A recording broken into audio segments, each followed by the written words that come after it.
దేవుని యొక్క మహా ఉన్నతమైనటువంటి కృపను బట్టి గడిచినటువంటి వారానికి గడిచినటువంటి ఆరాధనకు పరిశుద్ధాత్మ అనేటువంటి అంశం మీద 3 ఆత్మీయ ఆధ్యాత్మిక సందేశాలని మనం జ్ఞాపకం చేసుకోవడానికి, విశ్లేషించడానికి, పరిశీలించడానికి దేవుడు తన సహాయాన్ని అందించాడు. 3 విషయాలు నేర్చుకున్నాం. నేను 4 విషయాల్లో 4 ఆత్మీయ పాఠాలు నేర్చుకోవడానికి దేవుడు కృప అందించాడు. ఈరోజు మనం నేర్చుకునేటువంటి పాఠం 5వ పరిశుద్ధాత్మ దేవుని యొక్క విశ్లేషణాత్మకమైనటువంటి ఒక పాఠమని అంటాను. అంత అద్భుతమైనటువంటి పాఠాన్ని దేవుడు నేర్పించడానికి ఇష్టపడతా ఉన్నాడు. ఖచ్చితంగా నేను చెప్పగలను, మునుపెన్నడో కూడా ఎవరో కూడా విని ఉండనటువంటి సందేశమై ఉంటుంది. అంత అద్భుతమైనటువంటి సందేశం, అనేక మందిని ఆశ్చర్యానికి గురి చేసేటువంటి సందేశం కూడా ఈ సందేశమై ఉంటుందని ఖచ్చితంగా నేను చెప్పగలుగుతా ఉన్నాను. ఎందుకోసం ఈ మాట చెప్తున్నాను అనే దానికంటే కూడా ముందుగా, మనం చాలాసార్లు లోకంలో ఎక్కువగా ఒక మాటను ఉపయోగిస్తూ ఉంటాం. తోసెయ్యకు, త్రోసివెయ్యకు అనే మాట ఎక్కువగా మనకి వినబడుతూ ఉంటుంది. ఎప్పుడన్నా లైన్లో ఉన్నాం అనుకోండి, ఎప్పుడైనా క్యూలో మనం నిలబడి వెయిట్ చేస్తున్నాం అనుకోండి, ఎప్పుడన్నా రైల్వే టికెట్ కౌంటర్ దగ్గర నిలబడి టికెట్ కోసం ఎదురు చూస్తున్నాం అనుకోండి, ఎవరైనా వెనకాల నిలబడినటువంటి వ్యక్తి కొంచెం తోసినట్టుగా అనిపించింది అనుకోండి, ఎవరైనా అంటారు, అమ్మా ఎందుకమ్మా అలా తోసేస్తున్నావు, ఎందుకంత కంగారు, తోసేయకండి, అందరూ కూడా లైన్లోనే రావాలండి అని చెప్పి త్రోసి వేయొద్దు అనేటువంటి మాట తరచుగా వింటూ ఉంటాం. కొంతమంది త్రోసి వేస్తూ ఉంటారు, కొంతమంది త్రోసి వేయబడుట కూడా జరుగుతూ ఉంటుంది. అయితే ఒక మనిషి మాత్రమే త్రోసేస్తాడనేటువంటి మాట మనం ఎప్పటివరకు తెలుసు. లేదంటే దయ్యాలు కూడా తోసేస్తూ ఉంటాయి అనే విషయం కూడా మనకు తెలుసు. దయ్యాలు తోసేసినాయండి, గాలి ఏదో తోసేసిందండి, అందుకే కుర్రోడు పడిపోయాడండి, గాలి ఏదో రాత్రి మీద పడిపోయిందండి, ఒళ్ళంతా గీరేసిందండి. దయ్యాల మీద పడిపోయి ఒళ్ళంతా గీరెత్తాయా? నాకు కొన్నిసార్లు కొంతమంది చెప్తూనే ఉంటాను, నాకు నవ్వు వస్తూ ఉంటుంది. కొన్నిసార్లు నిజమేమో అని కూడా అనిపిస్తూ ఉంటుంది. నిజానికి నేను మాట అడుగుతున్నాను, ఎవరిని బాధ పెట్టాలని కాదు కానీ నిజంగా గీకుతాయా దయ్యాలు? చెప్పండిరా, నన్ను ఎప్పుడూ కోకలేదు కాబట్టి అడుగుతున్నాను. చేస్తుంటాయా? రాత్రి మీద గాలి పడిపోయి ఏం చేసేసిందండి? గీరేసిందండి.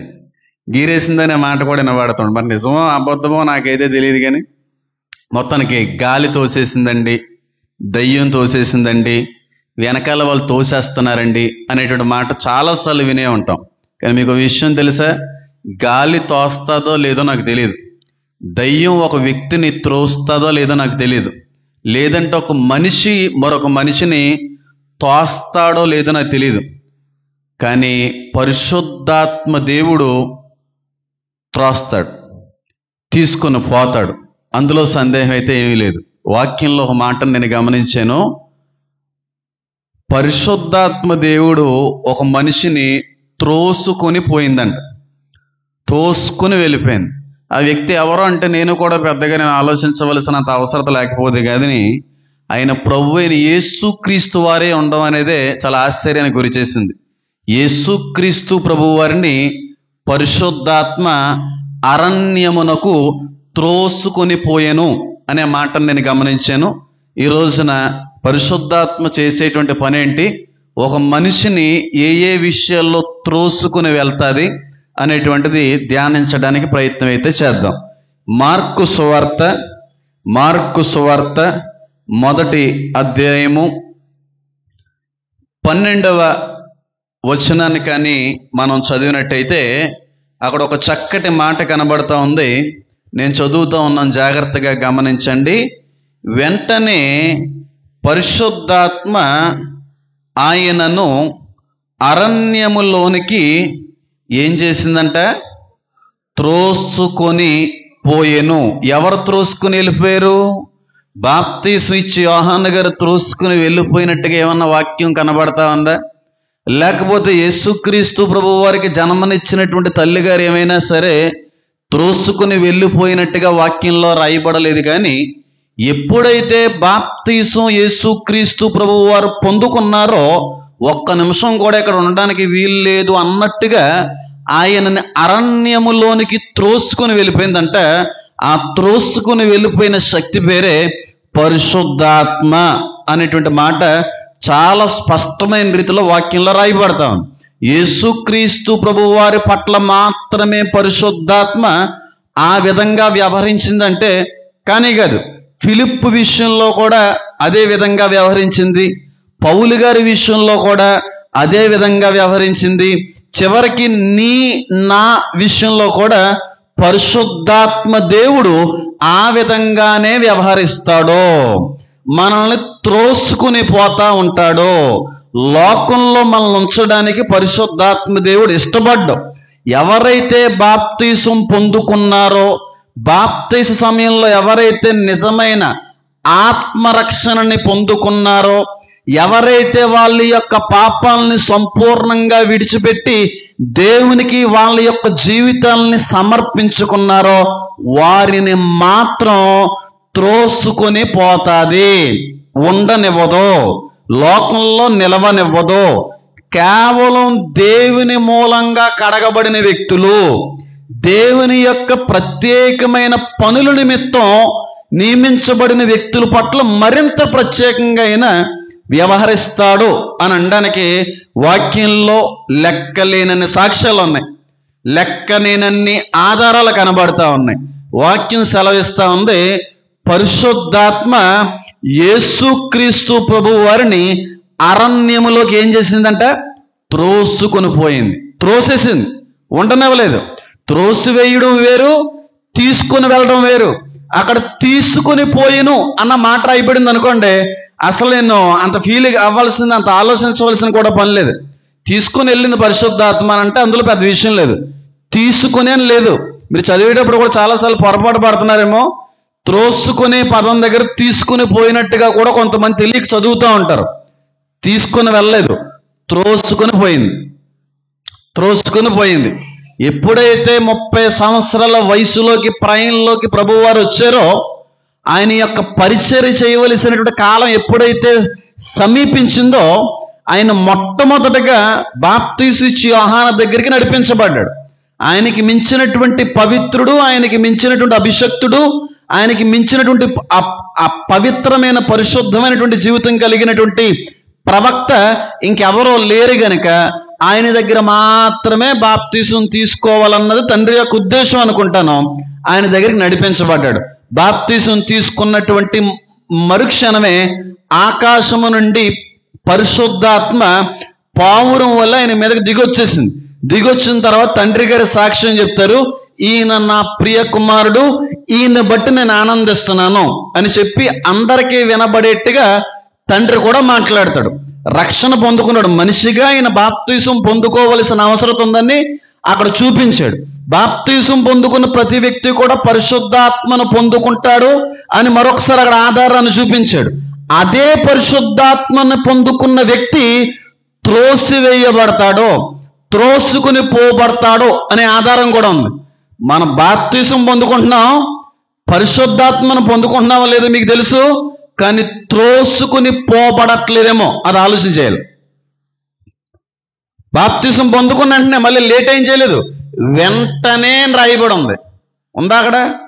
వెంటనే, నిమిషం కూడా ఆలస్యం చేయకుండా చాలా క్లియర్గా, మళ్ళీ ఆలోచించడం కూడా లేదు. చాలా ఎంత చక్కటి పదం అంటే వెంటనే. దానికి ముందు ఏం జరిగింది? ఇదిగో, మరియు నీవు నా ప్రియ కుమారుడవు, నీ యందు నేను ఆనందించుచున్నాను ఒక శబ్దం ఆకాశం నుండి వచ్చెను. ఆ మాట విన్న వెంటనే, ఆ స్వరం విన్న వెంటనే పరిశుద్ధాత్మ ఆయన్ని అరణ్యములోకి తోసుకుని వెళ్ళిపోయింది. అరణ్యములో ఎన్ని రోజులు ఉన్నారు ఆయన? 40 రోజులు కట్టికి ఉపవాసం చేశాడు. మామూలు ఉపవాసం అయితే కాదు. మళ్ళీ చెప్తున్నాను చూడండి, బాప్తీసం పొందుకున్న తర్వాత పరిశుద్ధాత్మ దేవుడు మనల్ని శోధనలోకి నడిపిస్తాడు, పరీక్షలోకి నడిపిస్తాడు, శుద్ధ సువర్ణంగా మార్చుకోవడానికి ప్రయత్నిస్తూ ఉంటాడు. అందులో సందేహం లేదు. ఖచ్చితంగా టెస్ట్ ఉంటుంది. టెస్ట్ లేనటువంటి ఎగ్జామ్ ఏది కూడా ఉంటుంది. టెస్ట్ లేనటువంటి ఆ ఫలింపు కానీ మెరిట్ కానీ ఏది ఉండవు. ప్రతి దాంట్లోనూ టెస్టులు ఉంటాయి. ఉద్యోగంలో కావచ్చు, చదువులో కావచ్చు, ప్రతి దాంట్లో కూడా టెస్టులు ఉంటాయి. క్రైస్తవ జీవితంలో కూడా టెస్టులు ఉంటాయి. టెస్ట్ లేకుండా నీకు విజయం అనేటువంటిది మాత్రం ఈ విధంగా కూడా రాదు. అయితే 40 రోజులు కూడా ఆయన అరణ్యంలోకి నడిపించబడ్డాడు. ఈ 40 రోజులు కూడా చాలా కఠినమైన ఉపవాసం ఉండిపోయాడు.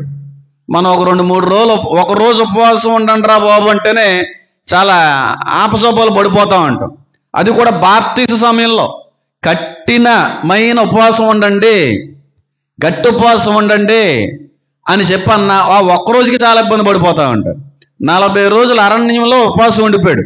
ఆ అరణ్యంలో ఎవరో లేరని కాదు కదా, భయంకరమైన క్రూర మృగములు కూడా ఉన్నాయని వాక్యంలో సెలవిస్తాం. అరణ్యంలో క్రూర మృగముల మధ్యన ఉపవాసం ఉన్నట్టుగా ఉంది. ఆ క్రూర మృగముల మధ్యన ఉపవాసం ఉన్న కాలంలోనే దేవదూతలు కూడా ఆయనకి పరిచర్య చేసినట్టుగా వాక్యం సెలవిస్తాం. దేవదూతలు వచ్చి పరిచర్య చేసి ఆదరించి బలపరిచి నూతనమైన శక్తిని మాటని తెలియపరుస్తూ 40 రోజులు ఆయన ఉపవాసంలోకి నడిపించబడిన తర్వాత 40 రోజులు కూడా ఈ తరిబీదు పొందిన తర్వాత బయటకు వచ్చాడు. ఆయన బయటకు వచ్చిన తర్వాత సాతానుకి అర్థం అవ్వలేదు, మనిషే కదా, ఎంత దేవుని ఆత్మ అయినప్పటికీ కూడా శరీరం మాత్రం మానవుడిదే కదా, ఎవరినైనా సరే పడగొట్టేయచ్చు, శరీరాన్ని పడగొట్టడం పెద్ద విషయం ఏముందలే అన్నట్టుగా వచ్చి ఆయన ముందు చాలా ప్రయోగాలు అయితే చేశాడు. కానీ సాతాను యొక్క ఫ్యూజులు ఏమైపోయినాయి చెప్పండి? ఎగిరిపోయినాయి. ఫ్యూజులు అన్నీ కూడా కాలిపోయినాయి, బుర్ర పనిచేయలేదు. అంటే ఒక మాటలో చెప్పాలంటే ఎక్కి పెట్టినటువంటి బాణాన్ని విడిచిపెట్టినట్టుగా విడిచిపెట్టాడు తండ్రి దేవుడు. అంత తరిబిది ఇచ్చాడు, అంత అద్భుతమైన రీతిలో ఆయన ఆ విధంగా మలుచుకున్నాడు. అదేంటి, దేవాది దేవుడైనటువంటి యేసుక్రీస్తు ప్రభు వారికి అంత అవసరం ఏముందండి? దేవుడు కదండి, పరిశుద్ధాత్మను ఆయన తోసుకుని వెళ్ళిపోవడం ఏంటండి, పైగా ఆయన 40 రోజులు ఉపవాసం ఉండడం ఏంటండి? నేను ఎప్పుడో మాట చెప్తున్నాను చూడండి, యేసుక్రీస్తు ప్రభు వారు ఫుల్గా దేవుడైనా ఫుల్గా మనిషి అయినా, పూర్తిగా దేవుడు కాదు పూర్తిగా మనిషి కాదు, పూర్తిగా మనిషి పూర్తిగా దేవుడే అన్నాడు. దేవుడు మానవ అవతారం ధరించాడు, లోక సంబంధమైన శరీరాన్ని ధరించాడు. కాబట్టి పూర్తిగా దేవుడు అనడానికి వీల్లేదు, పూర్తిగా మనిషే అన్నాడు, పూర్తిగా దేవుడే కూడా అన్నాడు. అంతేగాని అసలు మనిషే కాదు అని అనడానికి వీల్లేదు. కనుక ఆయన మనిషి రూపంలో ఉన్నాడు, శరీరాన్ని సంక్రమించుకున్నాడు. కనుక ఆ విధమైనటువంటి శోధనలో మనిషి ఎదుర్కొనేట్టుగా ఆయన కూడా ఎదుర్కోవాల్సి వచ్చింది. వాటిలో ఆయన ఉత్తీర్ణత కూడా సాధించగలిగేటువంటి స్థితిలో ఉన్నాడని వాక్యం తెలియపరుస్తా ఉంది. అంటే 40 రోజులు బాప్తిసము ఆ ఉపవాసం తర్వాత ఆయన పని నిమిత్తం తండ్రి గారు వాడుకోవడానికి ఇష్టపడ్డాడు. ఇది నిజమేనండి? నిజంగా పరిశుద్ధాత్మ దేవుడు ఒక మనిషిని త్రోసుకొని వెళ్తుందా? లోకంలో నుంచి వేరుపరచడానికి ప్రయత్నిస్తూ ఉంటుందా? ఒకవేళ మనం నిజంగా దేవుని యొక్క పని నిమిత్తం నియమించబడిన వ్యక్తులు అయితే మనలో కూడా ఇదే విధంగా పరిశుద్ధాత్మ చేస్తుందంటే మీ గురించి నాకు తెలియదు, కానీ నా గురించి నాకు తెలుసు.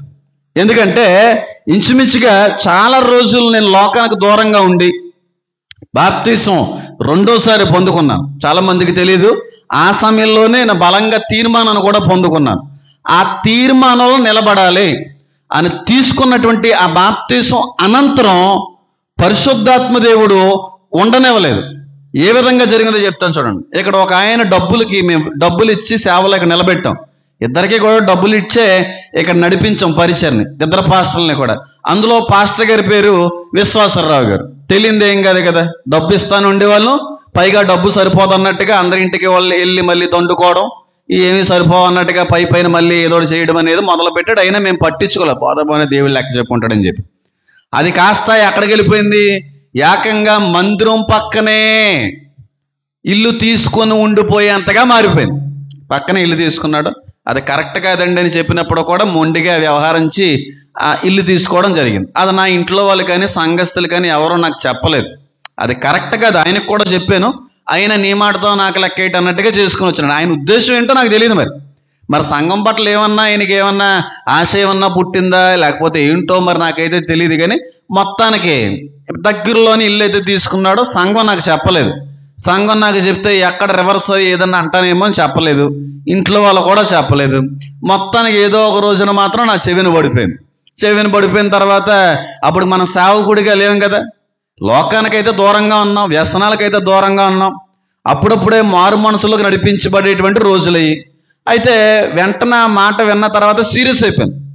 నేను చెప్పిన తర్వాత కూడా ఎలా చేయడం ఏంటని చెప్పి సీరియస్ అయిపోయి అడిగేస్తాను అన్నట్టుగా నేను ఉన్నప్పుడు జాన్ రత్నం గారు అని ఒక దైవజనులు వచ్చారు. జాన్ రత్నం గారు ఔరంగాబాద్కి సంబంధించిన గొప్ప దైవజనులు, చిన్నప్పటి నుంచి కూడా తెలిసిన దైవజనులు. ఆయన వచ్చినప్పుడు ఏదో మీరు ఇక్కడ కూడికి పెట్టుకున్న రోజు లోపలికి వచ్చి కూర్చున్న తర్వాత ఈ విషయాన్ని మా అమ్మగారు తెలియపరిచారు. ఇలా కోప్పడిపోతున్నాడండి, సీరియస్ అయిపోతున్నాడు, ఎక్కడ ఇల్లు తీసుకుంటాం మనకేముందండి, చెప్తే వెండేటండి పాస్టర్ గారు అంటే ఆయన కూడా నాకు చెప్పు చూశాడు. జాన్ రత్నం గారు అంటే అందరికీ కూడా అది, కానీ నేను ఆయన మీద రివర్స్ అయిపోయాను, ఆయన మీద సైతం కోప్పడిపోయాను. మీకు ఏం తెలుసండి అన్నట్టుగా మాట్లాడాను. అప్పుడు ఆయన అన్నాడు, నేను చాలా తక్కువ మందితో మాట్లాడతానమ్మా, అలాంటిది నాకు విలువ లేనట్టుగా కానీ నువ్వు మాట్లాడావు అనుకో, పొరపాటును కూడా జీవితంలో ఇంకా మాట్లాడను అని అన్నాడు. అప్పుడు ఆ మాటకి ఆయన బాధపడ్డాడని అర్థమైంది నాకు. సరే, అంత గొప్ప దైవజనుడు మన అలా సీరియస్ అవ్వకూడదు కదా అని చెప్పి, అయ్యగారండి ఏమనుకోకుండా కొంచెం సీరియస్గానే మాట్లాడి నేను ఏం చేయమంటారండి అని అడిగితే దైవజనులు ఏమన్నారంటే, ఆయన అనలేదు, దేవుడు ఆయన ద్వారాగా మాట్లాడించాడు. 10 రోజులు ఉపవాసం ఉండు, 10 రోజులు ఉపవాసం ఉండవయ్యా, ఉపవాసం ఉండి నీ సమస్యని తండ్రికి తెలియజేయి, ప్రార్థనలో కనిపెట్టు అని అన్నప్పుడు ఆయన మాటను నేను సీరియస్గా తీసుకున్నాను. అది నా గొప్పతనం కూడా కదా, సీరియస్గా తీసుకోవాలన్న ఆలోచన పుట్టించుకోవడం దేవుడే. 0 నాలో ఏమీ లేదు. సమస్త ఘనత గొప్పతనము అన్నీ కూడా ఆయనకే నేను ఆపాదిస్తాను. అందులో 1% కూడా నాకు లేదు. 10 days ఉపవాసం అన్నారు కదా అని చెప్పి ఏదో అన్నారు కాబట్టి ఏమో జరుగుతుందేమో అని ఆ 10-10 రోజులు ఉపవాసం ఉన్నాను. రాగంపేట భయంకరమైన వర్షాకాలం, అది మామూలు వర్షాలు అయితే కాదు. రాత్రికాల సమయంలో నేను అక్కడ వెళ్ళిపోతా ఉండేవాడిని. కారు మీద వచ్చేవాడినా బండి మీద వచ్చేవాడినండి, బండి మీద వచ్చేవాడిని. వెళ్ళిపోయి రాత్రి అంతా దేవమణి గారితో ఉండి ప్రార్థన చేసుకుని ఆ మందిరంలోనే పడుకుని పోయి మళ్ళీ పొద్దున్నప్పుడు వచ్చేవాడిని. అలా 10 రోజులు ఉపవాసం చేశాను. మందిరంలో పడుకొని రాత్రి మీద వచ్చేయడం పెద్ద విషయం ఉందనుకుంటున్నారా? భయంకరమైన వర్షాలు వచ్చినప్పుడు ఆ పైన రేకుల షెడ్ మించి దారలుగా నీరు పడిపోయేది. వర్షం అంతా కిందకి కుమ్మరించేసేది. రగ్గులు తడిసిపోతే, బట్టలు తడిసిపోతే ఏమీ పారిపోలేదు. ఇంకొక క్లాత్ ఉంటే ఇవ్వండి, ఇంకొక బట్ట ఉంటే ఇవ్వండి అని తడి బట్టలతో పడుకున్న రోజులు కూడా ఉన్నాయి. పొద్దునకి ఒళ్ళంతా కూడా ఏదో అయిపోద్ది అంటారు చూడండి, అదొక రకంగా అయిపోయి డెడ్ అయిపోయినట్టుగా అయిపోయి, దురద పుట్టేసినట్టుగా అయిపోయి, ఆ బురదలో కొన్నిసార్లు ఇబ్బంది పడతా వెళ్తూ ఆ విధంగా 10 రోజులు ఏదో రకంగా ఉపవాసం చేశాను. ఉపవాసం చేసిన తర్వాత దేవుడు అక్కడ ఏం చేయవలసింది అక్కడ చేసుకుని వచ్చాడు. కానీ ఉపవాసం చేసింది ఆయన మారాలని. కానీ నాకు తెలియని విషయం ఏంటంటే ఈ 10 రోజుల ఉపవాసంలో నన్ను మార్చేశాడు ఆయన కోసం చేశాను నేను ప్రార్థన, ఆయన బుద్ధి చెప్పండి అయ్యా అని చెప్పి. కానీ ఈ 10 రోజుల్లో నన్ను మార్చాడు ఆయన. ఈ 10 రోజుల ఉపవాసంలో ఆయన పనిని మొదలు పెట్టుకోవడానికి ఇష్టపడ్డాడు. ఎప్పుడైతే బాప్తీసం పొందుకున్న 2 రోజుల నుంచే ఇవన్నీ మానుకుని మారు మనసులోకి నడిపించబడ్డానో, ఉపవాసంలో నడిపించబడ్డాను. ఒక్క నిమిషం కూడా ఆలస్యం చేయనలేదు. 10 రోజులు ఉపవాసం అయిన తర్వాత మళ్ళీ ఆలస్యం చేయలేదు. ఆయన పరిచయ నిమిత్తం నన్ను వాడేసుకున్నాడు ఆయన. అది జరిగింది. బాప్తీసము మారు మనసు తీసుకున్న తర్వాత ఉపవాసం చేశాను. ఉపవాసాలు చేసిన తర్వాత ఆయన పని నిమిత్తం వెళ్ళిపోయాను. వెంటనే ఆయన పిలుపుని పొందుకున్నాను. వెంటనే ఆయన పరిచయంలోకి వెళ్ళిపోయాను. ఆలస్యం అనేటువంటిది ఏది కూడా చేయకుండా వెంటనే పలానా చోటుకి వెళ్ళడం, అభిషేకం పొందేసుకోవడం, వచ్చేయడం, ఇక్కడ వాక్యాన్ని అందించడం అంతా కూడా 1-2-3 రోజుల వ్యవధిలో జరిగిపోయినట్టుగా అయిపోయింది. ఒక్క నిమిషం ఆయన ఖాళీ ఉంచడం. నిజంగా ఆయన పని నిమిత్తం ఒకవేళ నువ్వు నియమించబడితే నేను తోసుకుంటే వెళ్ళిపోతాడు. నిజంగా నువ్వు మారుమనసు పొందుకోవాలన్న ఆలోచన నీకు నిజమైందైతే, బాప్తీసం అనేటువంటిది నిజమైందైతే, ఉపవాసం అనేటువంటిది నిజమైందైతే, నిమిషం ఆలోచించకుండా నన్ను తోసుకుని వెళ్ళాడు పరిచర్కి. ఆ ఉపవాసాలు ఉండడానికి బలవంతంగా తోసుకుని వెళ్ళాడు. ఇష్టపూర్వకంగా అయితే నేను వెళ్ళలేదు, ఆయన తోసుకుని వెళ్ళాడు. నిజంగా ఆయన తోసుకెళ్తాడని చెప్పి ఈ వాక్యాన్ని బట్టి నాకు బాగా అర్థమైంది. ఉండనివ్వలేదు, ఒక్క నిమిషం కూడా ఖాళీగా ఉండనివ్వలేదు ఆయన. ఒక్క నిమిషంలో కూడా లోకంలో నన్ను ఉంచడానికి ఆయన ఇష్టపడలేదు. పుష్ చేశాడు ముందుకి, నడిపించాడు ముందుకి. నువ్వు ఇక్కడ ఉండకూడదు, ఎక్కువ కాలం ఉండకూడదు, ఇంకెంతకాలం ఉంటావు అన్నట్టుగా తోసుకొని ఆయన పని నిమిత్తం నన్ను వాడుకోవడానికి ఇష్టపడ్డాడు. పరిశుద్ధాత్మ చేస్తాడా? ఖచ్చితంగా చేస్తాడు అని అనడానికి యేసుక్రీస్తు ప్రభు వారి జీవితంలో జరిగిన సందర్భం ఒకటైతే, నా జీవితంలో జరిగిన సందర్భం మరొకటే. ఆయన తోస్తాడు ముందుకి, త్రోసుకుని ముందుకు వెళ్తా ఉంటాడు. అన్ని ఫ్రాక్షన్ ఆఫ్ డేస్లో అయిపోయింది. నిజమైనటువంటి రక్షణ అనుభవంలోకి రావడం, మారు మనసు పొందుకోవడం, ఉపవాసం ఉండడం, ఉపవాసం ఉన్న తర్వాత వెంటనే పరిచర్లోకి నన్ను ఆయన పిలుచుకోవడం అనేటువంటిది ఇదంతా కూడా చాలా తక్కువ కాల వ్యవధిలో జరిగిపోయింది. త్రోస్తాడైన, మనకి ఇష్టం లేకపోయినా ఆయన పని నిమిత్తం త్రోయడానికి ఇష్టపడే దేవుడైన, లోకంలో ఉంచడానికి ఇష్టపడే దేవుడు కాదు, లోకం నుంచి వేరుపరిచేటువంటి దేవుడైన. లోకం నుంచి దూరం చేయాలనుకుంటాడో దేవునికి దగ్గర చేయాలనుకుంటాడు ఆయన. పరిశుద్ధాత్మ దేవుడు చేసేటువంటి మొట్టమొదటి పనుల్లో ఈ పని ఒకటే. ఎవరైతే మారు మనసు పొందుతారో, మారు మనసు లేని వాళ్ళ గురించి మాట్లాడట్లేదు నేను, బాప్తిసం పొందేసుకున్న వాళ్ళందరి జీవితాలు ఎలా జరుగుతుందని మాట్లాడట్లేదు నేను. కానీ రక్షణ అనంతరం ఇంకా మళ్ళీ ఆ పని చేయకూడదు, ఇంకా మళ్ళీ ఆ తప్పుడు జీవితంలోకి వెళ్ళకూడదు అనే సంకల్పం ఉంది చూడండి, అనేటువంటి తీర్మానం బలంగా ఉంది చూడండి. అలాంటి వ్యక్తులు మాత్రం ఖచ్చితంగా తోస్తాడు, తోసుకుని ముందుకు వెళ్తా ఉంటాడు. లోకంలో ఉండడానికి ఇష్టపడు.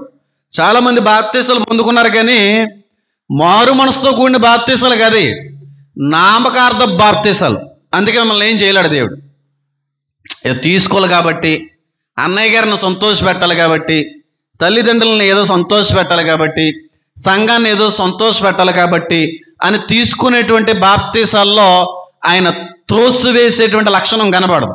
నిజంగా బాప్తీసం పట్ల విలువ కలిగి, నిజంగా ఇక నుంచి నా ఆత్మ రక్షించబడిందనే ఉద్దేశంతో బాప్తీసం తీసుకుని, నిజంగా నేను మారేను, మారు మనసు పొందుకున్నాను, ఇలాగే నిలబడాలి అనే సంకల్పంతో ఉన్న వ్యక్తిని మాత్రం లోకంలో ఉంచడానికి చెప్పండి ఇష్టపడడో, లోకం నుండి వేరుపరచడానికే తీవ్రమైన ప్రయత్నం చేస్తూ ఉంటాడు.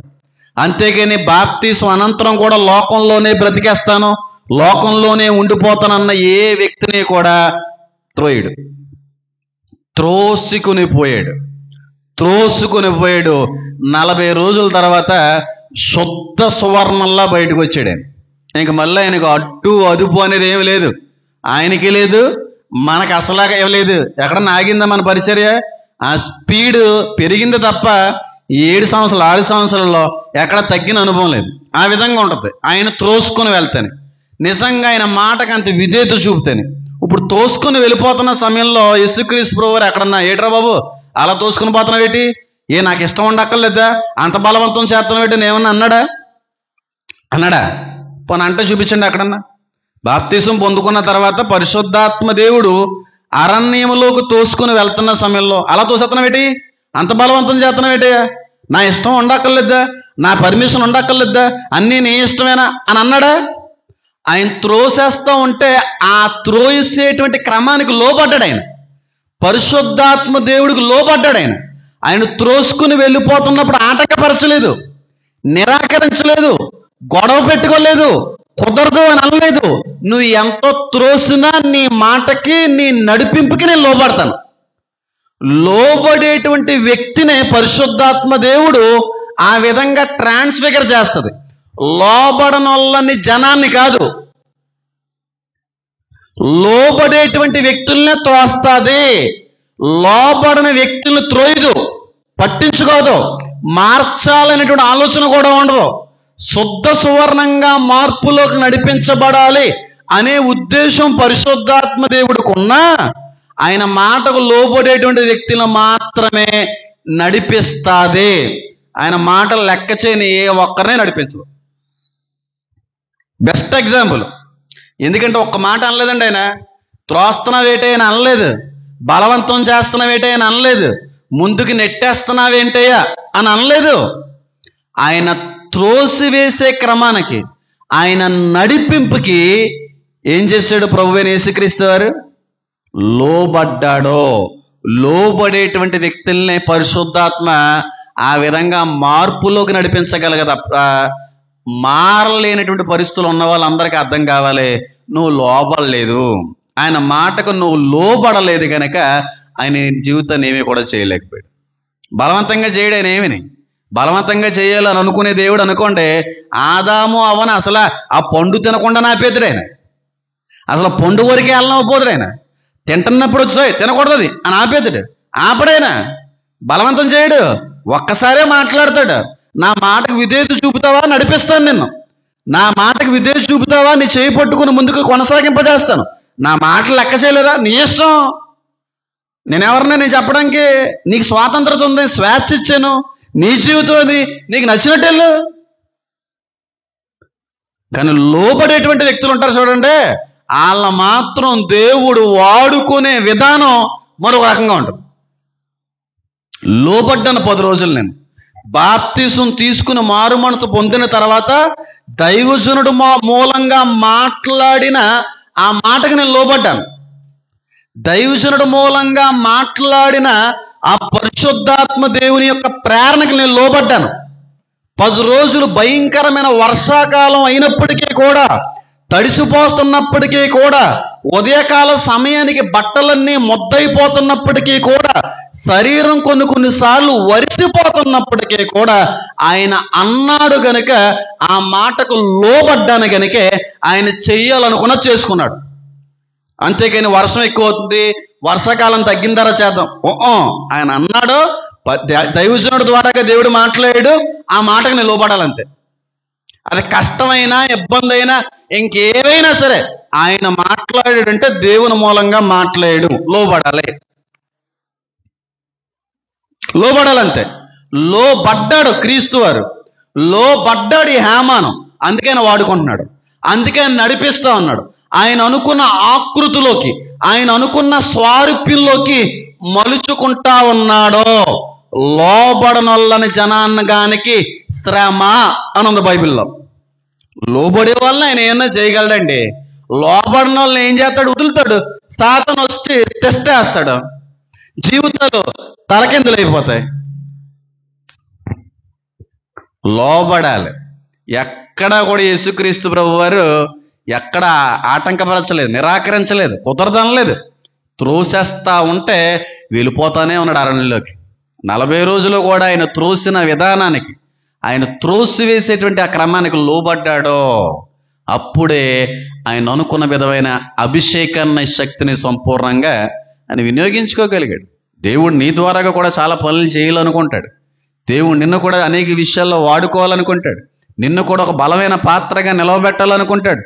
నీ ద్వారాగా కూడా ఆయన ఉద్దేశాలు ఏమన్నా ఉన్నాయేమో నెరవేర్చుకోవాలనుకుంటాడు. కానీ ఆయన త్రోసివేసేటువంటి క్రమానికి మనం ఏం చేయలేకపోతున్నాం? లోబడలేకపోతున్నాం. ఎప్పుడు మాట బాగా గుర్తుపెట్టుకోండి, నిజమైనటువంటి క్రైస్తవుణ్ణి, నిజమైన మారు మనసు పొందుకున్నటువంటి వ్యక్తిని పరిశుద్ధాత్మ దేవుడు లోకంలో ఉంచడు. లోకంలో ఉండడానికి ఇష్టపడ్డాడు. లోకం నుంచి వేరుపరుస్తూ ఉంటాడు. లోకముతో స్నేహం, దేవునితో వైరం. నిజమైన మారు మనసు లేని గురించి నేను మాట్లాడలేదు, వేస్ట్ అది. మారు మనసు పొందుకుంటారు చూడండి, బాప్తీసానికి ముందు, బాప్తీసానికి తర్వాత చాలా వ్యత్యాసంతో కూడిన జీవితాన్ని ప్రదర్శిస్తూ ఉంటారు చూడండి, చూపిస్తూ ఉంటారు చూడండి. అలాంటి వ్యక్తుల్ని లోకం నుంచి బయటికి తీసుకుని రావాలని, లోక సంబంధమైన బంధాల నుంచి బయటికి తీసుకుని రావాలని పరిశుద్ధాత్మ దేవుడు ఇష్టపడతా ఉంటాడు. ఆ క్రమంలో చాలా విధాలుగా మనకి ఇబ్బందిగా ఉంటుంది, నలుగుడిగా ఉంటుంది. ఏంటి ఇలా మాట్లాడుతున్నాడు? క్రైస్తవ్యం అంటే ఇదేనా? బంధువులకు దూరంగా ఉండడమేనా? లేకపోతే లోకానికి దూరంగా ఉండడమేనా? తల్లిదండ్రులకు సైతం దూరంగా ఉండమంటున్నాడేటి?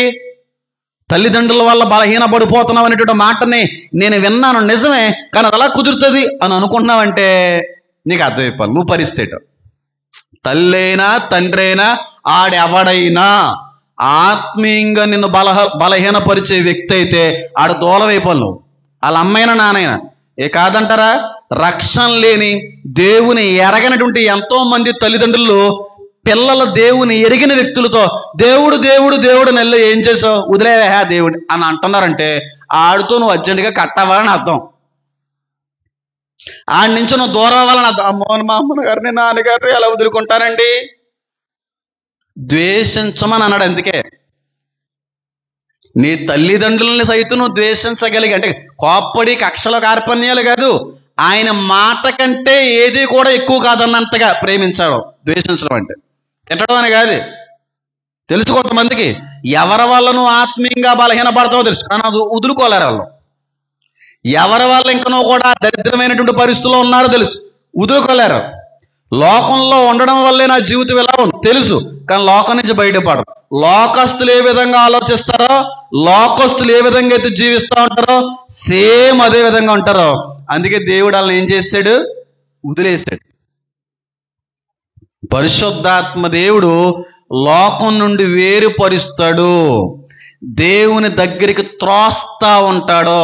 ఇది ఎవరిలో ఎక్కువ కనబడతా ఉంటుందంటే, ఎవరి జీవితంలో అయితే ఎక్కువ కష్టాలు ఎదురవుతూ ఉంటాయో, ఎవరి జీవితంలో అయితే ఎక్కువ సమస్యలు ఎదురవుతూ ఉంటాయో, ఎవరి జీవితంలో అయితే చెప్పసఖ్యము కాని సమస్యలు వస్తూ ఉంటాయో, అనుకోని విధమైనటువంటి పరిణామాలు ఎదురవుతూ ఉంటాయో, ఆ సమయంలో కొంతమంది క్రైస్తవులు బలహీనపడిపోతూ ఉంటారు, నిరుత్సాహపడిపోతూ ఉంటారు, వేదనకు గురైపోతూ ఉంటారు, అవిశ్వాసంలో మునిగిపోయి చివరికి వాళ్ళు ఎలాంటి మాట పలికేటువంటి వ్యక్తులుగా మారిపోతారంటే, దేవుడు ఏం చేశాడండి, అందరూ బాగానే ఉన్నారండి, మా బతుకులు ఎలా తయారయ్యాయండి అనేటువంటి మాట నీ నోట రాక మునిపే దేవుడు నిన్ను త్రోస్తా ఉంటాడు. ఆ నిరుత్సాహపు లోయల్లో నుంచి, జగటగల ఊబుల్లో నుంచి త్రోయడానికి ఇష్టపడతా ఉంటాడు. కొంతమంది ఉంటారు పదే పదే పదే పడుకున్నప్పుడు, తిన్నప్పుడు, మెలకుగా ఉన్నప్పుడు, చివరికి బాత్రూంలో ఉన్నప్పుడు కూడా అదే ఆలోచన, అదే ఆలోచన, అదే బెంగ, అదే నిరుత్సాహం, అదే కృంగుదల, అదే వేదనతో ఉన్న ప్రతి వ్యక్తిని కూడా పరిశుద్ధాత్మ త్రోస్తా ఉంటది. ఎంతసేపు ఉంటావు అక్కడ, ఇంకెంతసేపు ఉంటావు ఆలోచనలో, ఇంకెంతసేపు ఉంటావు బెంగలో, ఇంకెంతసేపు అలా ఉండిపోతావు, పద ప్రార్థన చేయి అని త్రోస్తా ఉంటుంది. పరిశుద్ధాత్మ దేవుడు నీలో ఉంటే నువ్వు నిరుత్సాహపడుతున్న సమయంలో, వేదన పడుతున్న సమయంలో, కృంగిపోతున్న సమయంలో త్రోసుకుని వెళ్తా ఉంటాడు. ఎక్కడికి? ప్రార్థనలోకి. నిరుత్సాహంలో ఉండడానికి ఇష్టపడ్డాడు, వేదనలో ఉంచడానికి ఇష్టపడ్డాడు, అదే ఆలోచనలు ఉంచడానికి దేవుడు ఇష్టపడు. నిజంగా పరిశుద్ధాత్మ నీలో ఉంటే నువ్వు ఎక్కువగా ఆలోచిస్తున్న సమయంలో త్రోసుకుని ప్రార్థనలో నిలబెడతాడు. ప్రార్థన చేయి. ఎందుకు అలా ఆలోచిస్తావు? నాకు చెప్తే నేను చేయలేనా? నన్ను అడిగితే నేను ఇవ్వలేనా? అదేదో నా సన్నిధిలో మోకరించచ్చు కదా. ఎంతసేపు ఆలోచిస్తావు పిల్లల కోసం, ఎంతసేపు ఆలోచిస్తావు భర్త గారి కోసం, ఎంతసేపు ఆలోచిస్తావు నీ జీవితం కోసం. ఇంక ఆలోచించి ఆలోచించి ఆలోచించి చివరికి దేవుడే లేడు అనేటువంటి మాట పలికేస్తామేమో. కాబట్టి ఆ నిరుత్సాహపు లోయల్లో ఉంచడానికి ఇష్టపడ్డావు. త్రోసుకుని ఎక్కడ పంపుతాడు తెలుసా? అరణ్యంలో కాదు, దేవుని సహవాసం అంటే ప్రార్థనలోకి. ఆయన అరణ్యంలో కూర్చొని ఏం తపస్సు చేయలేదు, ప్రార్థన చేశాడు.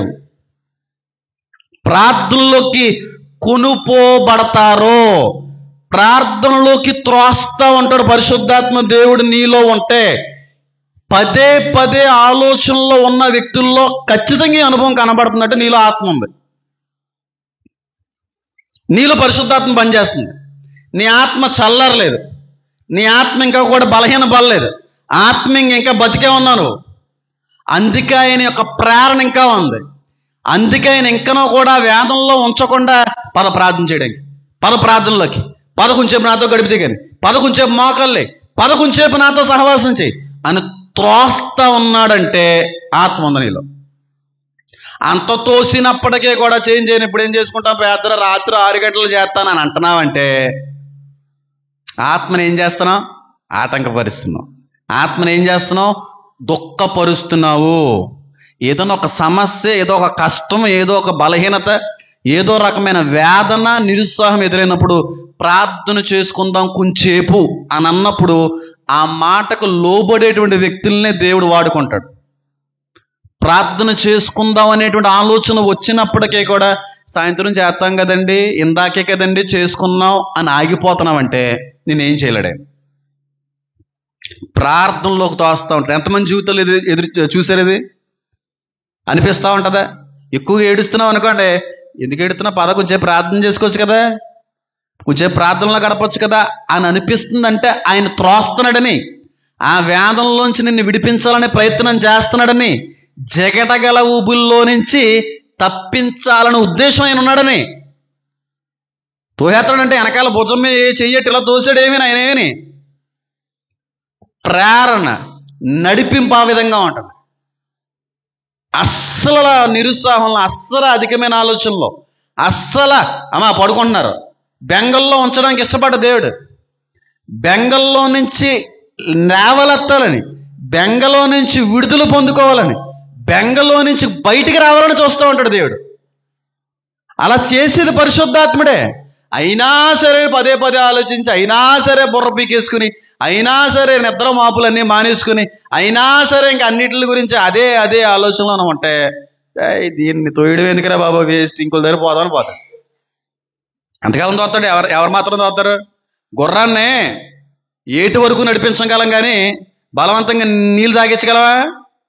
ఏటి వరకే నడిపించగలం. నువ్వైనా నేనైనా ఎవడైనా రా రా రా అని చెప్పి ఏదో రకంగా తోసుకుని చెరువు వరకు తీసుకురాగలం. బలవంతంగా నీళ్ళు తాగించగలవా? కాళ్ళు ఎట్టు తొలుతుంది అది. బలవంతంగా ఒక గుర్రాన్ని నీళ్ళు తాగించలేనప్పుడు మనిషి పట్ల బలవంతంగా దేవుడు వ్యవహరిస్తాడని మీరు అనుకుంటున్నారా? బలవంతంగా దేవుడు ఏ పని చేయడు.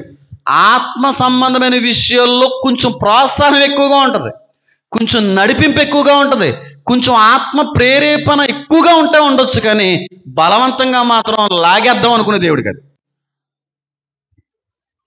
వేదన వేదన వేదన, ఆలోచన ఆలోచన ఆలోచన, బెంగ బెంగ, పద ప్రార్థన చేసుకుంది కానీ పద నాతో కొంచెంసేపు గడిపితే కానీ త్రోస్తున్నాడైనా. ఎంతమంది చేస్తున్నారు అలాంటి సమయంలో?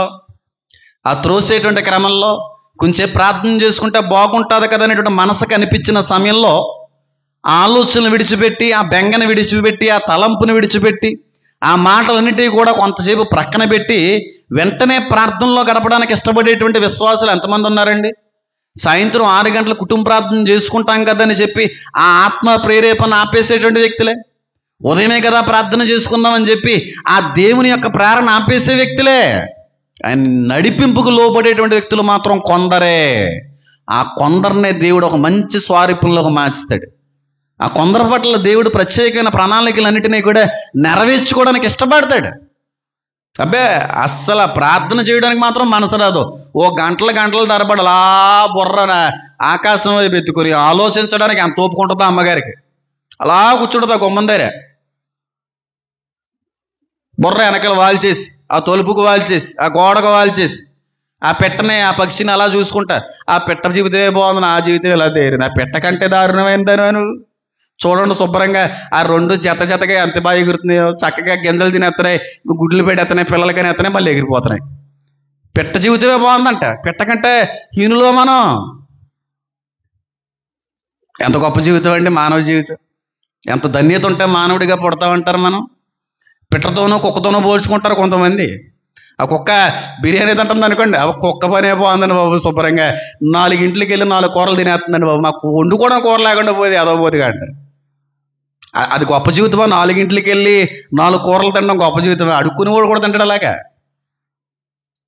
అడుక్కునే వాళ్ళు కూడా అన్న వాళ్ళు ఉన్నారు. అడుక్కునేవాడు చూడండి శుభ్రంగా 4 వెరైటీలు కూడా వేసుకుని తింటాడండి. చేప కూర ఒక ఇంటి దగ్గర, పప్పు ఇంటి దగ్గర, సాంబార్ ఇంటి దగ్గర.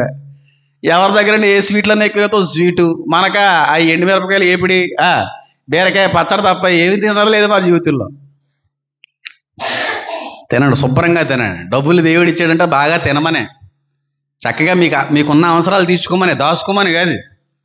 దాచుకోమనా అని అడుగుతున్నాను. డబ్బులు అసలు ఒక మనిషి ఏం చేయగలరు చెప్పండి డబ్బుతో? మీరు చెప్తే ఏదైనా ఇస్తాను. డబ్బుతో ఒక మనిషి ఏం చేయగలడు? డబ్బును అసలు ఏం చేయగలడు మనిషి చెప్పండి? ఏదో అన్నారు మీరా? చెప్పండి మా కరెక్ట్గా అన్నారు మీరు. ఏం చేయగలరు? ఖర్చు పెట్టడానికి తప్ప దేనికి పనిచేయదు డబ్బు. కరెక్ట్గా అన్నారు ఆవిడ. ఖర్చు పెట్టడానికి తప్ప డబ్బు దేనికి పనిచేయదు. దాటితే దాని వల్ల ఏమైనా రూపాయి వద్దా? ఎక్కడైనా వెనకైతే ఏమైనా అవుతుందా? తినడానికి ఏమైనా ఉపయోగపడద్దా? ఖర్చు పెట్టడానికి మాత్రమే ఉపయోగపడే డబ్బు మాత్రమే. అది ఖర్చు పెట్టడానికే డబ్బు అనేది తయారు చేయబడింది. ఖర్చు పెట్టరు, తినడానికి కూడా ఖర్చు పెట్టరు కొంతమంది మహానుభావులు. వాళ్ళు రోగాలు రావో, బలహీన పడిపోం. దేవుడేమో దీర్ఘాయుష్మంతులుగా ఆయుర ఆరోగ్యాలతో బాగుండాలనుకుంటే ఎందుకులేండి ఆ గుడ్డు వేసుకుంటే పోద్దండి. గుడ్డు పోతుందిలే, మరి తిన్నది పోదా? అలా తినడానికి మరి తినడం మానేస్తావా? గాలి అలాగే పీల్చుకుంటున్నాం కదండి, మళ్ళీ వదిలేసేటప్పుడు ఎందుకండి పీల్చుకోవడం? అంత గాలి పీల్చుకోవడం మానే. కొంతమంది అన్న మాట్లాడాలంటే ఎందుకండి పోయేదానికోసం ఎందుకండి అంత ఖర్చు? ఇప్పుడు తిని పొద్దున పోయేదానికోసం అంత ఖర్చు పెట్టడం ఎందుకండి అని అంటున్నప్పుడు ఎంత చిరాకు దుబ్బుతుంటే అంత చిరాకు వద్దు నాకు. పీల్చుకునే గాలి వదిలేసేటప్పుడు ఎందుకు పీల్చుకోవడం? దాన్ని పీల్చకండి. డబ్బు ఖర్చు పెట్టుకోవడానికే, మన కనీస అవసరతలు తీర్చుకోవడానికే, మన శరీర పౌష్టికతని పెంచుకోవడానికే. అంతేగాని ఏడండి బాబు దరిద్రంగా పోగేసి పోగేసి పోగేసి దాసేసి ఎందుకు పని చేయకుండా పోద్ది. ఖర్చు పెట్టరు కొంతమంది. అసలు పిల్లికి బిచ్చం పెట్టరు అనే మాట కరెక్ట్ కదా వాళ్ళకి. అసలు వాళ్ళే పెట్టుకోరు డబ్బులు. ఆ విధంగా ఉండకూడదు. దేవుడి ప్రేరేపణలకి లోబడండి. ఒకవేళ ఆలోచన చేస్తున్నావా, అధికమైన ఆలోచనలు వెంబడిస్తున్నాయా, అధికమైనటువంటి నిరుత్సాహం ఎక్కువగా వేదన పుట్టిస్తూ ఉందా, పిల్లల గురించి ఎక్కువగా ఆలోచించి ఆలోచించి ఆలోచించి చాలాసార్లు బుర్ర పాడు చేసుకుంటా ఉన్నావా, అందమైనటువంటి ఆకృతిని పాడు చేసుకుంటా ఉన్నావా, చిన్న వయసులోనే ముసలదాని వలె మారిపోతా ఉన్నావా, వయసు ఏమో చిన్నగా కనబడతా ఉంటుంది, చూసేటువంటి అవతారం మాత్రం ఎంతండి వయసు, ఒక 60 సంవత్సరాలు ఉంటాయండి, 50 సంవత్సరాలు ఉంటాయండి అన్నట్టుగా కొంతమంది అడుగుతున్నారంటే అది కేవలం నీ యొక్క ఆలోచనే, నీ యొక్క బెంగే. ఆరోగ్యంతో పాటుగా మానసిక శాంతితో పాటుగా శరీర సౌందర్యాన్ని పాడు చేసేది కూడా ఈ బెంగలే. చిన్న చిన్న వయసులో ఉంటే చూడడానికి ముసలుల్లా కనబడతా ఉంటారు. ఏమైందమ్మా, జుట్టు నల్లగానే ఉండేది కదా అంటే బాల మెరుపు అండి. నీ బొంద మెరుపు ఏం కది, బాల మెరుపు వేరు, బెంగలను బట్టి ఎంటుకలు తెల్లగా అయిపోవడం వేరు. బాల మెరుపు అనేది ఉంది 2-3 కాదు, అది తప్పు కదా. జెనెటికల్ ప్రాబ్లం చిన్నప్పటి నుంచి వచ్చేది. కొంతమంది నిగనిగలాడిపోతుంటుంది నల్లటి ఎంటుకలతో. ఓ సంవత్సరం అయ్యేటోడికి తెల్ల బుట్టలాగా అయిపోతుంది జుట్టు అంతా. ఏమైందమ్మా అంటే ఏదో చెప్తారు కానీ బెంగెట్టేసుకున్నామంటే ఆలోచనలు ఎక్కువైపోయినాయండి బాబు. నర్వస్ సిస్టమ్ అంతా కూడా దెబ్బతినేసిందండి. రక్త ప్రసరణ అంతా కూడా డ్యామేజ్ అయిపోయిందండి. అందువల్ల ఈ హెయిర్ లైన్ అంతా పాడైంది. ఎవరు అనరు. ఒక వ్యక్తి బాగా బెంగపడిపోయాడంటే ఈ బాలమెరుపును ప్రక్కన పెడితే నల్లటి వెంట్రుకలు తెల్లగా ఎక్కువగా మారుతానంటే బెంగ ఎక్కువ ఉందని అర్థం. వయసుకి మించినటువంటి ఈ వస్తున్నాయంటే కూడా దాని కారణం సైంటిఫికల్గా రుజువైంది. అది రుజువైంది. బెంగ ఎందుకు? బెంగ పడితే ఒక మూడైనా పెంచుకుంటావో తగ్గించుకుంటావా? నువ్వు ఇప్పుడు ఎక్కువ ఆలోచించేసినంత మాత్రాన వర్షాన్ని ఏమన్నా ఆపేయగలవా అన్నాడు దేవుడు. మీటింగుల్లో గుర్తుందో లేదో, నా చేతుల్లో లేని దాని గురించి నేను ఏం ఆలోచించమంటావు నాయన అని చెప్పి ప్రార్థించాం. దేందలి గారు నేను అదే వాకిట్లో అదే మైదానంలో మోకాళ్ళ మీద ప్రార్థించి, నిజమేనయ్యా నువ్వు మాట్లాడిన మాటల్లో నిజం ఉందయ్యా, సత్యమైన మాట మాట్లాడావయ్యా. నీ చేతుల్లో లేని దాని గురించి ఏం ఆలోచిస్తావు? నీ చేతుల్లో లేని దాని గురించి ఎందుకు అంతగా బాధపడతా ఉంటావు అని చెప్పి ఆయన ప్రేరేపించినప్పుడు ఇద్దరం కూడా మోకాళ్ళు లేసి ప్రార్థిస్తే ఆయన చేతిలో ఉన్న సృష్టిని ఆయన ఆధీనంలోకి తెచ్చుకున్నాడు. ఆయన ఆ వాతావరణాన్ని నిమ్మలపరిచాడు. చుట్టుపక్కల ఉన్న గ్రామాలన్నీ కూడా, చెట్టులన్నీ కూడా బ్రదలైపోయి పగిలిపోయి ఇరిగిపోయి, రోడ్లన్నీ కూడా పాడైపోయి, కరెంటు స్తంభాలన్నీ బద్దలైపోతే మన మీటింగుల యొక్క ప్రాంగణ స్థలం మాత్రం చాలా సురక్షితంగా ఉంది. మీరు గమనించారా లేదా? త్రోస్తూ ఉంటాడు వేదన నుంచి, అధికమైన బెంగ నుంచి, ఆ తలంపు నుంచి ప్రార్థనలోకి తోస్తూ ఉంటాడు. దేందలి గారు నన్ను ఆ విధంగానే తోసాడే అయ్యా కాదండి. వెంటనే ఆ మీటింగ్ ప్రాంగణం నుంచి పక్కెళ్ళిపోయి టెంట పక్కెళ్ళి ఆ షూతోనున్నాను షూ చెప్పేసి వెంటనే మోకాళ్ళేసి, నీ చేతిలో లేని దాని కోసం ఎంతసేపు ఆలోచిస్తావు? వెంటనే ఎప్పుడైతే ఆయన త్రోసివేసినటువంటి ఆ విధానానికి లోపడ్డామో, ఆ నడిపింపుకు లోపడ్డామో, ఆ వాతావరణాన్ని ఆధీనంలో తీసుకుని అద్భుతమైన రీతిలో ఆ రోజున మీటింగ్ జరిగించాడు. అద్భుతమైన రీతిలో, మళ్ళీ మామూలుగా కాదు. ఆ వర్షానికి ఆ బురదకి అంతమంది రాకపోవచ్చు, ఆ సందేశం ఎంతమందిని కదిలిచ్చేసిందో. ఆయన ప్రేరణకు లోబడాలి, ఆయన నడిపింపుకు లోబడాలి. ఆయన వేదంలో నుంచి నేను త్రోయాలి బయటికి, తీసుకొని రావాలి బయటికి అంటున్నప్పుడు ప్రార్థించాలన్న ప్రేరణ వెళ్ళి చక్కగా ప్రార్థన చేసుకోండి. త్రోస్తున్నాడని అర్థం, దానికి అర్థం ఆ ఊబిలో నుంచి నేను బయటికి తోస్తున్నాడని చెప్పి దాని అర్థం, ఆ వేదంలో నుంచి త్రోస్తున్నాడని అర్థం, ఆ బాధలో నుంచి బయటికి రావాలనే దేవుడి యొక్క ఉద్దేశం. అంతేగాని ఆ మాటలు లోపడకుండా అలాగే కూర్చొని అలాగే బెంగెట్టేసుకుంటే జుట్టు తెల్లగైపోద్ది, గుండెకాయ కూడా ఏమైపోద్ది నెమ్మదిగా షెడ్డుకి వచ్చేద్ది. అప్పుడు మళ్ళీ సెలైన్లు, బ్లడ్, ఈ స్టంట్లు ఎందుకు ఎన్ని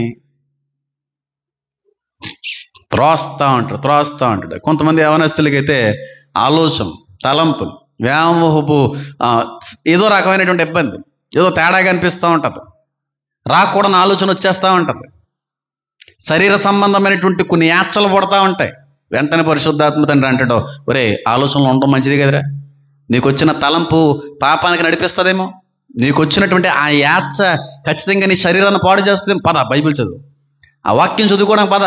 ఆ తలంపు వస్తున్నప్పుడు, ఆలోచన వస్తున్నప్పుడు, ఆ శరీరంలో ఆ కోరిక పడుతున్నప్పుడు పద వాక్యం దగ్గరికి అని అన్నప్పుడు ఇలా వాక్యం తెత్తడాడే తీడు, ఇంకా అదే చదువుతా ఉంటాడు. తొయ్యాలని అనుకుంటాడు ఆయన, ఆ శరీరాత్మను చంపాలని అనుకుంటాడు, ఆ శరీరంలో పుట్టిన కోరికని అనగదొక్కాలని అనుకుంటాడు పరిశుద్ధాత్మ తండ్రి. పద వాక్యం వాక్యం వాక్యం బైబిల్ పద పద పద అని అంటున్నప్పుడు అబ్బే ఆయన త్రోసివేసేటువంటి దానికి లోపడం మనం.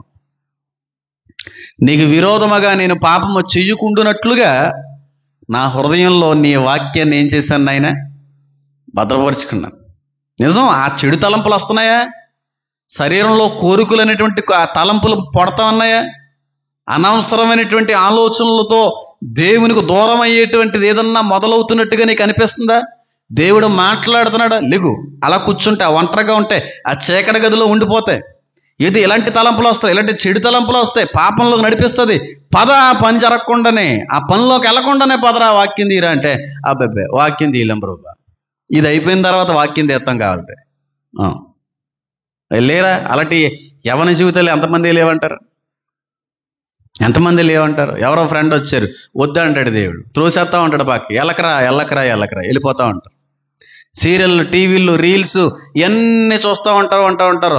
పరిశుద్ధాత్మ అంటాడు వద్దు, ఇంక చాలు లెగు ఇది చూసించాలు, ఆ షార్ట్లు చాలు, ఇంకా ఆ రీల్స్ చాలు, ఇంకా ఆపే పద పద పద అంటే రీల్స్లో మునిగిపోయి ఇంకా 10 రీళ్ళు 10 షార్ట్లు సీయం అంటానే ఉంటుంది. చెయ్య ఆపుతున్నారా? 12 అయినా కొంతమంది షార్ట్లు చూస్తూ ఉంటారు, 12 అయినని ఇంకా రీల్స్ ఆ పోస్టింగ్ అలా చూస్తూ ఉంటాడు. పరిశుద్ధాత్మ చాలు ఇంక పడుకో, చాలు నాయన ఇంక చూడకనైనా, ఇంకెక్కువ చూడకూడదు. దీని తర్వాత వచ్చేటువంటి 2వ రీలు నేను పడకూడదు ఖచ్చితంగా. అందులో కొంచెం అర్ధనగ్న సంబంధమైనటువంటి దృశ్యాలు సాతాను సిద్ధంగా ఉంచాడు అక్కడ. కాబట్టి ఆగిపో, చూసిన చాలు, పద పడుకుంది దిగాను, పద కొంచెం ప్రార్థన చేయదిగాను, పద అలాగే చేద్దాం ఇలా చేద్దాం అంటే ఇంకా తిప్పిందే తిప్పుడు ఆ రీలు ఆ షార్ట్ ఇలా తిప్పుతూనే ఉంటారు.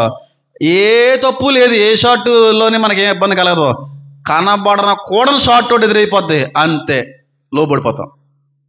తెలియన కోరిక మళ్ళీ అక్కడ మండిపోద్ది. అందుకని తోస్తా ఉంటాడు, చూసిన చాలా అంటా ఉంటాడు, ఫోన్ ఆప అంటా ఉంటాడు. నిజమైన మారు మనసు ఒక మనిషి ఈ రోజుల్లో పొందుకున్నాడా లేదా అని చెప్పి తెలుసుకోవడానికి ఇది ఒక చిన్న పరీక్ష అండి. ఈ పరీక్షలో కానీ మీరు కానీ విజయాన్ని పొందుకుంటే, ఈ పరీక్షలో కానీ మీరు ఉత్తీర్ణత కానీ సంపాదించగలిగితే మీరు నిజమైన మారు మనసు పొందుకున్నారని అర్థం. ఏంటో తెలుసా ఆ పరీక్ష? ఎవరైతే ఈ టచ్ ఫోన్స్ వాడుతున్నారో, 5G ఫోన్స్ వాడుతున్నారో, ఒక 10 రోజులు ఫోను పట్టుకోకుండా ఉండగలిగితే నిజమైన మారు మనసు పొందుకున్నట్టే. ఒక్క 10 రోజులు ఫోను పట్టుకోకుండా నువ్వు జీవించగలిగితే నువ్వు నిజమైన మారు మనసు పొందినట్టే నా ఉద్దేశంలో. 10 రోజుల ఒక్కరోజు ఫోను పట్టుకోకుండా ఉండండి, ఒకడు ఉండలేడు. 10 రోజులు ఫోను సైతం ముట్టకుండా ఉండగలిగితే మారు మనసులో ఉన్నట్టే నువ్వు. చాలా కష్టం. ప్రస్తుతం సాతాను వాడుకున్న పెద్ద ఆయుధం ఏదన్నా ఉందంటే ప్రపంచవ్యాప్తంగా స్మార్ట్ ఫోనే. ఫోన్ లేనుడు ఎవరు లేడు. అంబానీ గారి దగ్గర ఫోన్ ఉంది, చేపలు అమ్ముకునే వాళ్ళ దగ్గర ఫోన్ ఉంది, కాయగూరల వాళ్ళ దగ్గర ఫోన్ ఉంది, మున్సిపాలిటీ వాళ్ళ దగ్గర కూడా ఫోన్ ఉంది. సార్ వచ్చాం, వీడియో కాల్ ఇదిగా అన్నాడు అంతేటి, సరేరా అని ఏంటంటే చేస్తున్నాడు. అంతే తుర్రం పోతాడు, చేసేది ఏముండదు, మళ్ళీ మనమే చేయాలని. అందరికీ ఫోన్లు, ఒకరోజు ఉండగలమండి ఫోన్ లేకుండా. ఒక్కరోజు ఫోన్ లేకుండా ఉన్నాడు దమ్ముంటే. దేవుడు తోస్తా ఉంటాడు, చాలు వాడింది చాలు, ఫోను సీరియల్ చూసింది చాలు, ఆ సినిమాలు చూసింది చాలు, ఆ పాటలు విన్నది చాలు, వద్దు ఇంకా ఇంతకంటే ఎక్కువగా ఉంటే నీ ఆత్మ బలహీనపడుతుందేమో, నీ ఆత్మ చల్లారిపోద్దేమో.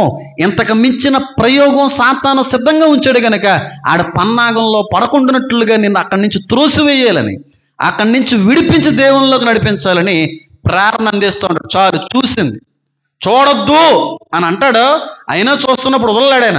చాలు లేరా చూసింది ఈ రోజుకి అని చెప్పి అన్నా సరే నువ్వు ఉండలేకపోతున్నావంటే, అట్లా వదులుకోలేకపోతున్నావంటే, ఆయన నడిపింపుకు నువ్వు లోబల్లేకపోతున్నావంటే ఇంక నువ్వు అలవాటు పడిపోయావని అర్థం.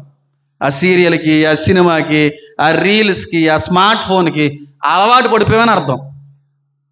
నాకు ఫోన్ అలవాటు అయిపోతుందని ఫోన్ స్విచ్ ఆఫ్ చేసి పక్కనెడద్దా పిల్ల యవనస్తురాలు.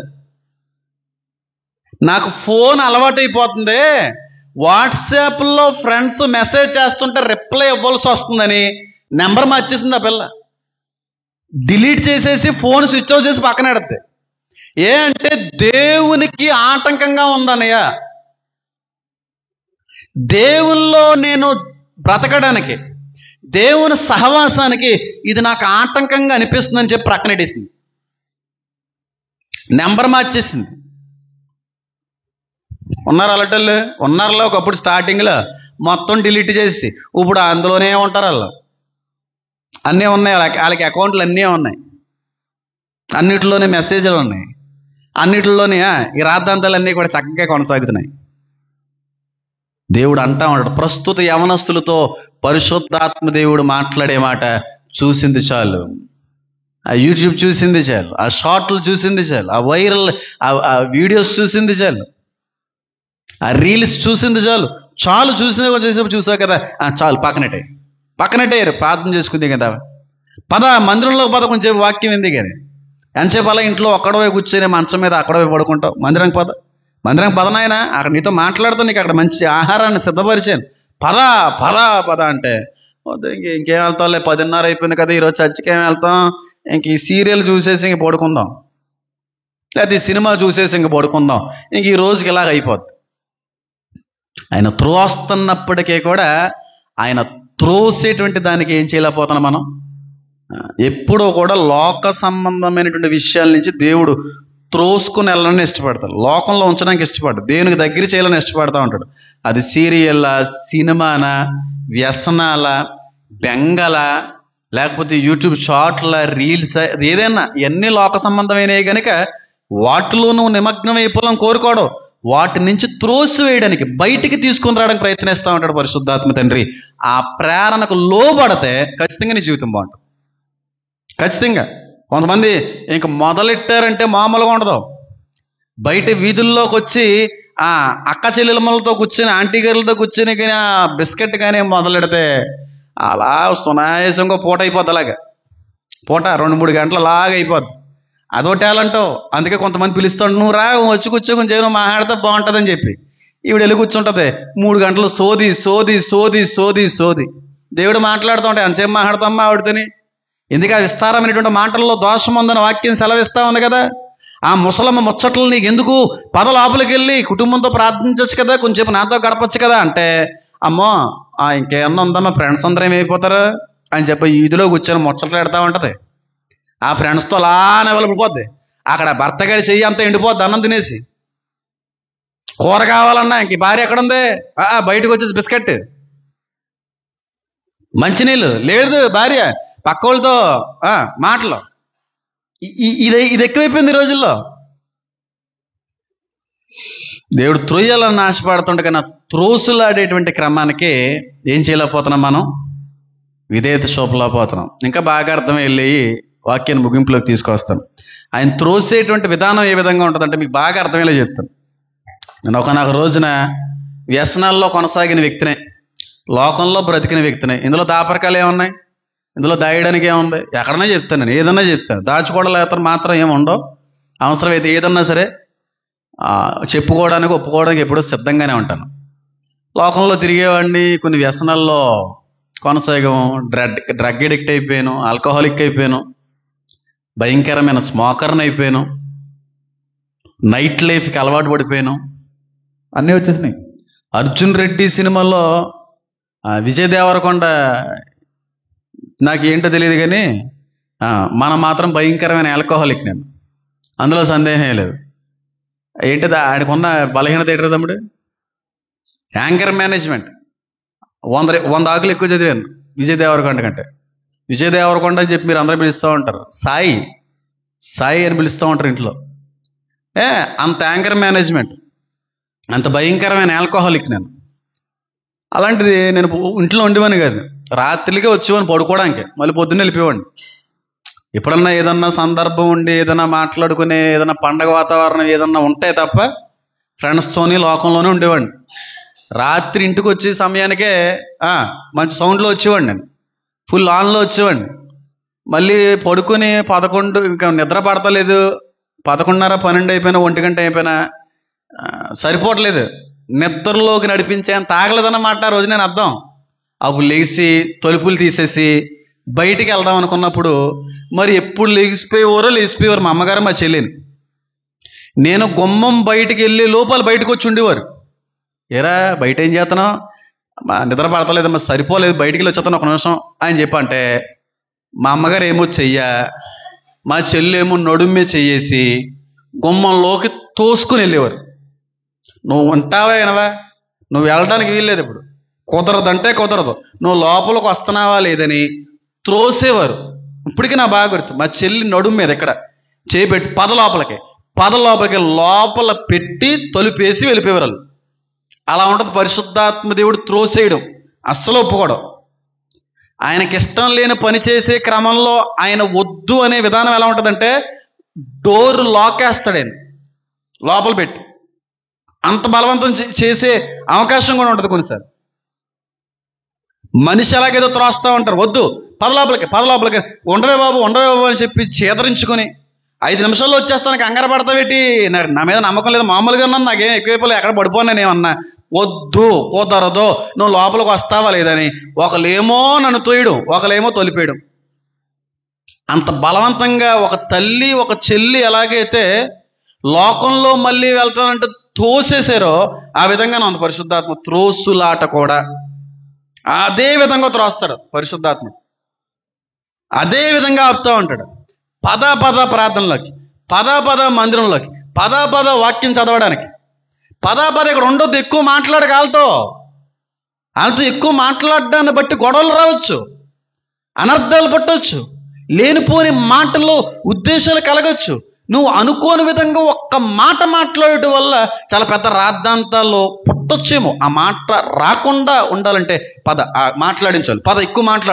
ఎక్కువ మాట్లాడకు పద అంటా ఉంటే అక్కడే కూర్చొని వేస్తూ ఉంటుంది రొదంతని, కదలదు. పుసుక్కుని ఏదో మాట అన్నద్దే అంతే, అదంతా ఏమైపోద్ది, అగ్నిగుండమే.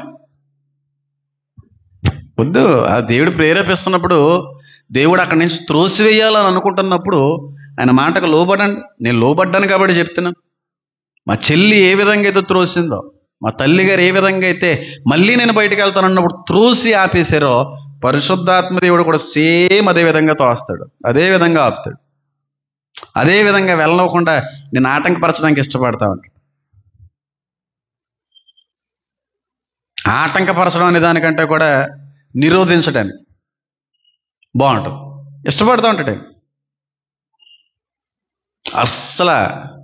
అస్సలు బెంగలోను, పాపంలోను, లోకంలోను, దేవునికి దూరం చేసేటువంటి దేనిలోనూ కూడా ఆయన ఉంచడానికి ఇష్టపడ్డావు, బయటకు త్రోసివేయడానికి ఇష్టపడతా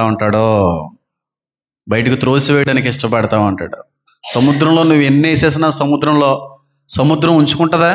ఏం చేస్తూ ఉంటుంది? అట్లని కక్కేస్తూ ఉంటుంది, తోసేస్తూ ఉంటుంది బయటికి. ఇది నాకు సంబంధించింది కాదు, ఇది నాలో ఉండవలసింది కాదు. నాలో జీవరాశులు, చేపలు, ఆ ముత్యాలు ఇలాంటివి ఉండాలి తప్ప ఏంటి వ్యర్థమైనవన్నీ కూడా నాలోకి వస్తున్నాయి ఏంటని చెప్పి సముద్రం వాటిని ఏం చేస్తూ ఉంటుంది?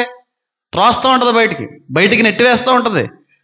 అదే విధంగా చేస్తూ ఉంటాడు పరిశుద్ధాత్మ దేవుడు. దేవుని కానివి, దేవుల్లో లేనివి, లోకంలో ఉన్నవి నీలోకి వస్తున్నప్పుడు త్రోస్తూ ఉంటాడు. వాటిని త్రోస్తూ ఉంటాడు, వాటి నుంచి నిన్ను బయటకు తోస్తూ ఉంటాడు.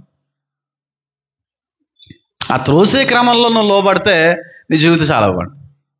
లోబడను, నేను చూస్తాను, నేను మానలేను, నాకు మాట్లాడడం అలవాటైపోయింది, మాట్లాడకుండా పడుకోలేను, నేను తాగకుండా నేను పడుకోలేను, నేను సీరియల్ చూడకపోతే అన్నం అరగదు, నాకు రీల్స్ చూడకపోతే నిద్ర పట్టదు, నాకు నీ ఇష్టం అది. ఆయన మాత్రం చాలు, ఇంక చాలు, చాలు, ఇంక పడుకో, తెల్లవారుజాము లెగాలి, ప్రార్థన చేసుకోవాలి, ఎప్పుడు పడుకుంటావు, ఎప్పుడు లెగుస్తావు, అలాగే ఉంటుంది ఆయన ప్రేరేపణ. పడుకో, సెల చూసించాలి, సెల పక్కనట్టే స్విచ్ ఆఫ్ చేయి, ఫోన్ పడుకో బేగానే. పొద్దున మళ్ళీ తెల్లవారుజాము లెగిసి నా సన్నిధిలో నిలబడాలి కనుక పద ఆపు ఫోన్ అన్నప్పుడు ఆపపోతే నీ ఇష్టం అని ఆపాలని అనుకుంటాడు. 3 జాముల ప్రార్థనలో చూడాలని ఆశపడతాడు. ఆ 4 జనుల ప్రార్థనలో చూడాలని ఆశ పెడతా ఉంటాడు. ఎక్కడ తీరుతుంది ఆయన ఆశ? పడుకోవట్లే కదా, నువ్వు ఫోన్ పక్కన ఎడతలే కదా, అలాగే చూస్తున్నావు కదా, అలాగే ఉండిపోతున్నావు కదా, ఇంకెక్కడ వద్ది? లోకం నుంచి ఎప్పుడో కూడా ఏం చేస్తూ ఉంటుంది పరిశుద్ధాత్ముడు? త్రోస్తూ ఉంటుంది. ఎక్కడికే? దేవుడి దగ్గరికి, ప్రార్థనలోనికి, వాక్యం దగ్గరికి, మందిరం దగ్గరికి త్రోస్తూ ఉంటాడు పరిశుద్ధాత్ముడు. సాతాను ఆ వ్యక్తిని లోకం దగ్గర తోస్తూ ఉంటాడు. ఇద్దరి మధ్యన ఉన్న వ్యత్యాసం అది. దురాత్మేమో లోకంలోకి పద అంటది, పరిశుద్ధాత్మేమో దేవుడి దగ్గర పద అంటది. లోకంలోకి పద అని చెప్పేదేమో శరీరం, దేవుడి దగ్గర పద అని చెప్పేదేమో ఆత్మ. అందుకే శరీరానికి ఆత్మకి నిరంతరము కూడా పోరాటము జరుగుచున్నది అంటాడు బైబిల్లో. ఈ రెండిట్లకి పోరాటమే. ఆత్మ ఎప్పుడు లోకంలో ఉండాలని ఇష్టపడదు, ఎందుకంటే ఆయన నుంచి వచ్చింది కాబట్టి. శరీరం లోక సంబంధమైంది, మట్టి సంబంధమైంది, వ్యర్థమైంది కాబట్టి వ్యర్థమైన వాటి మీద ఎక్కువ మొగ్గు చూపుతూ ఉంటుంది శరీరం. నాలిక కావచ్చు, కళ్ళు కావచ్చు, నేత్రాశ, శరీరాశ, జీవపుటము, యాశలన్నీ లోక సంబంధమైనవి.